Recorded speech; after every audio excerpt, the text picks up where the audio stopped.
Hola a todos, bienvenidos a la Ciudad de los Libros. Hoy vamos a estar hablando de A Manual for Cleaning Women de Lucia Berlin. Y lo que leímos esta vez es un libro de cuentos que tiene muchísimos cuentos, lo cual a mí me consuela porque son cuentos cortos y me siento identificada. Van a encontrar que no coincidimos todas en si nos gustó o no nos gustó, pero sí definitivamente en que es un excelente libro. Para comenzar, vamos a hablar de la autora. Sí. La autora tiene una historia de vida interesantísima. Como para novela de Corín Tellado. Ay, desgarradora para abrirse las venas con tortilla tiesa. La mamá era alcohólica, la tiene a ella y el papá se va a la guerra. Viven en una situación súper precaria en los Estados Unidos, justo por la depresión o algo así, ¿no? Entonces tiene una niñez muy precaria. Y después el papá encuentra trabajo en una minera en Chile. Y se van a la minera en Chile y viven una vida de millonarias. Su adolescencia temprana, la pasa entre choferes y mucamas y cocineras y colegios privados, que tiene una serie de privilegios que no tenía en los Estados Unidos. Regresa a los Estados Unidos y regresan a la precariedad económica y ella misma se vuelve alcohólica. Al final de sus días, ella ya más avanzada en edad, comienza a escribir. Y escribe muchísimo, es muy prolífica, tiene cuentos, además de nuevo, tiene cuentos muy cortos que son recopilados póstumamente. No se le conoce mucho hasta ahora porque ella no publicaba.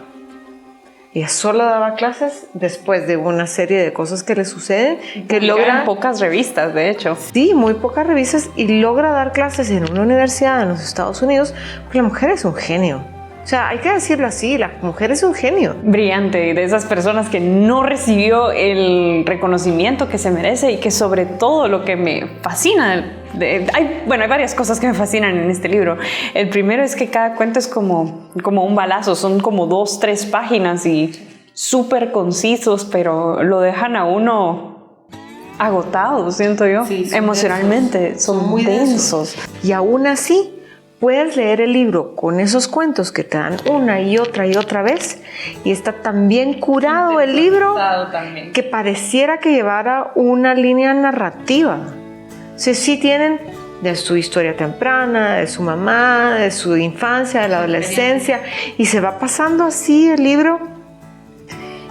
Siente uno que va creciendo con ella dentro del libro. Sí, es un poco como lo que hace Margaret Atwood en Desobediencia Moral, que tiene una compilación de cuentos, pero también están los de una relación que te los cuenta en desorden y que también vas creciendo con esta relación disfuncional que ella tiene cuando se convierte en la segunda esposa de un granjero. Es brutal. Sí, ese es otro librazo. Bueno, a mí no me gusta el libro porque, para comenzar, no soy fanática de los cuentos. Tienen que ser cuentos muy especiales y muy particulares para que los disfrute. Mi rama literaria no son los cuentos, sé decir. Sí, no se anda en cuentos.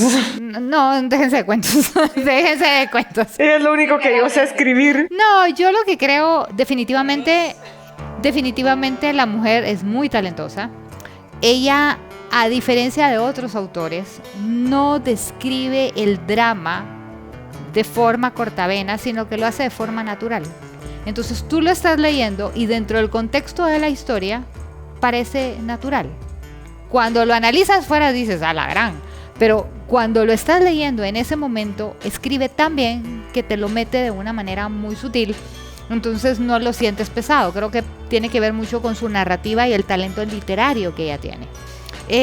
Nuevamente, estos cuentos de ficción literaria, y repito, la ficción literaria tampoco es el género que mejor se me da. Entonces no es que el libro sea malo y no es que el libro no me haya gustado. Creo que dentro de cuentos y dentro de ficción literaria es un excelente libro. Además es muy beat. Estás en un párrafo y de repente se salta una... Sí. Hay uno donde cambia la persona narrativa de primera a tercera persona. Me encanta que no es políticamente correcta a la hora de escribir a las personas. Si es negro es negro, si es indio es indio, si usa jeans usa jeans. O sea, no anda poniéndole lenguaje bonito para escribir a las personas. Me parece perfecto. No, y de hecho es una subversión, porque ella, con la experiencia que tuvo en Latinoamérica, hay uno de los cuentos donde dice: la soledad es un invento tan anglosajón, porque entre los mexicanos nunca estás solo. Y cuando la hermana se casa con el mexicano y está toda la familia y haciendo el relajo y se está divorciando del marido y de todos modos llega el marido casi que con la amante a celebrarle el cumpleaños. Es genial. Uno de los cuentos, yo leí este libro ya hace un poquito más de un año y son de las cosas que se le quedan a uno grabadas y a mí que todo se me olvida. El cuento este que describe cómo ella sale a buscar licor antes que se despierten sus hijos. Sí.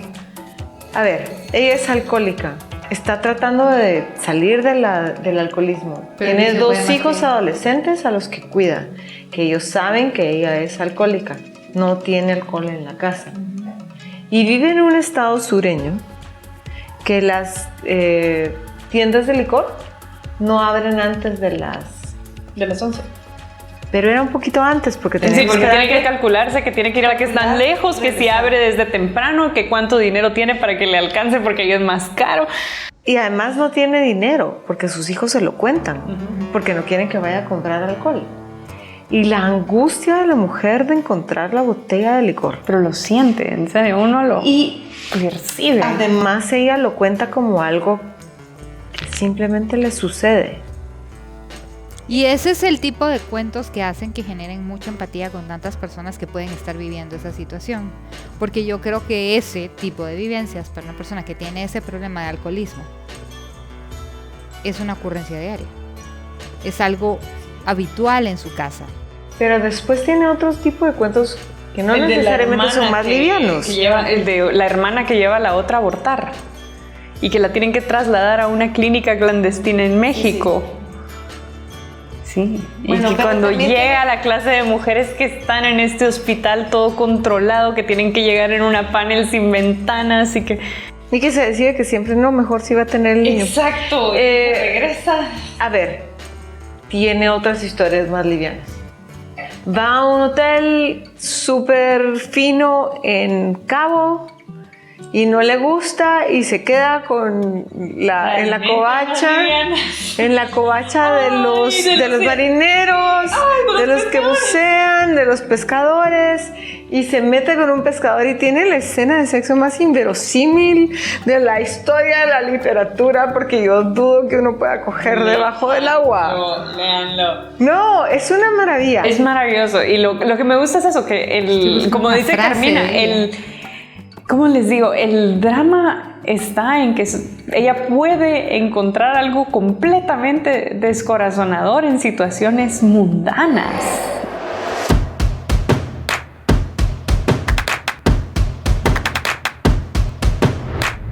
De museo, un mundo por descubrir. Yo leí a Berlín justo después de leer Cathedral de Carver. Tienen un sabor parecido. Digamos que están en la misma gama de sabores. Son libros en los que no necesariamente pasa nada. Simplemente es una narración de lo que está sucediendo. Es tan alejado de nuestro realismo mágico que nos gusta en lo latinoamericano, Sí, que nos gusta lo exagerado, que nos Es más gusta... como lo real maravilloso, siento yo. ¿Sientes tú? Yo es Es su escena del pescador. Pero es la única que te puedes imaginar pero tiene... Es eso, es que esa es la idea de lo real maravilloso. Eso es lo que te digo, encontrar el drama y el punto de preocupación en algo extremadamente mundano. Exacto. Y así vivimos la vida. A mí me encantan ese tipo de narrativas. Sí, no, a mí yo lo empecé a leer después del invierno de Guadalupe Nettel, que es un poquito más contemporáneo. De hecho, en la novela sale mencionada la masacre esta de la Maratón de Boston. Wow. Sí, es más sí, otro recomendado, mexicana, más contemporánea, pero sí, lo que me encantó de ella es precisamente esta tendencia a prescindir de las descripciones a menos que sea absolutamente necesaria, porque muchas veces el protagonista de un cuento no es tanto el argumento, sino... prescinda de las descripciones, sino que es la forma en la que utiliza las palabras, porque yo no siento que ella prescinda de las descripciones, es que usa la palabra correcta para decir las cosas correctas. Exacto, pero Entonces, no son párrafos completos de descripciones, a mí me vuelve loca. Por eso, es que concisa. conoce el lenguaje de tal manera que para decir una tragedia no tiene que contar en 5 líneas, sino que lo dice con 2 palabras.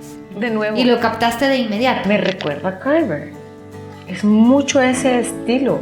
Una narración que se aleja de las narraciones hiperdescriptivas de un Thomas Wolfe, incluso de un Fitzgerald.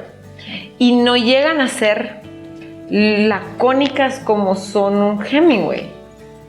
Los cuentistas de los Estados Unidos son maravillosos.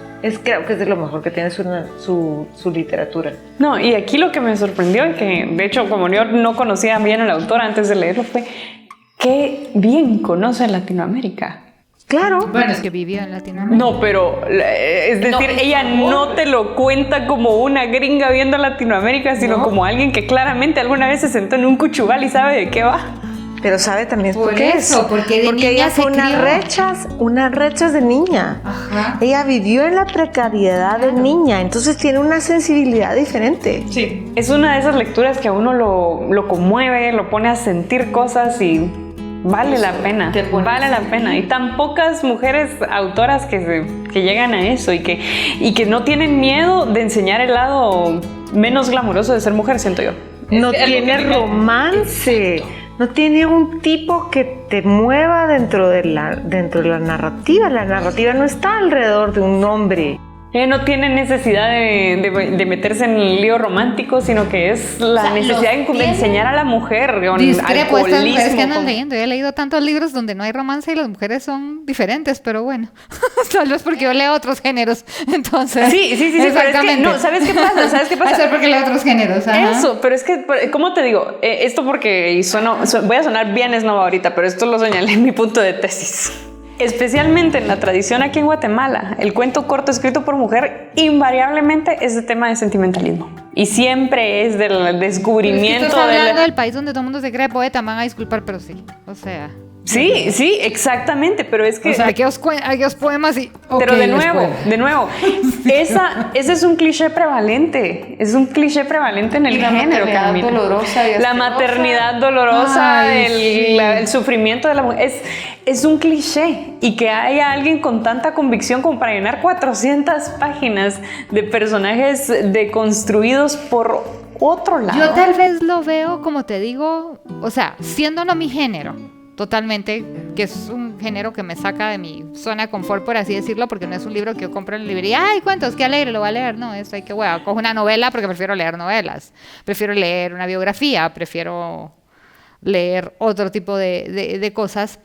Lo que me gusta de ella es que si bien se le nota lo autobiográfico, es que no se lo puede esconder por ningún lado, es eso. O sea, no vuelve la tragedia el centro del libro, como nos pasa con otros autores. Aquí pasa porque nos pasa a todos. O sea, es una descripción real de la vida. También tiene mucho que ver que ella comenzó a escribir luego de las tragedias. Salió de eso, se sobrepuso a muchas cosas y simplemente es alguien que está contando cuál fue su normalidad. Y a uno se le olvida que hay unas normalidades diferentes a las de uno. Y es a contar de las cosas que pasan, que suceden, qué sé yo. Cuando te ha pasado una cosa muy triste, al principio no puedes contarla sin llorar. Y pasa 1 o 2 meses, 2 meses y medio, y estás discutiendo de las cosas tan normales. En fin, vamos a terminar. Como ven, Lucía Berlin, un libro llamado Un manual para mujeres que limpian, o A Manual for Cleaning Women. Búsquenlo, definitivamente es una muy buena opción. Así que síganos, Twitter, Facebook, YouTube, por supuesto en YouTube, porque ahí nos pueden escuchar mejor, Instagram para ver nuestras selfies y lean con nosotros. Esta es la ciudad de los niños. Hasta luego.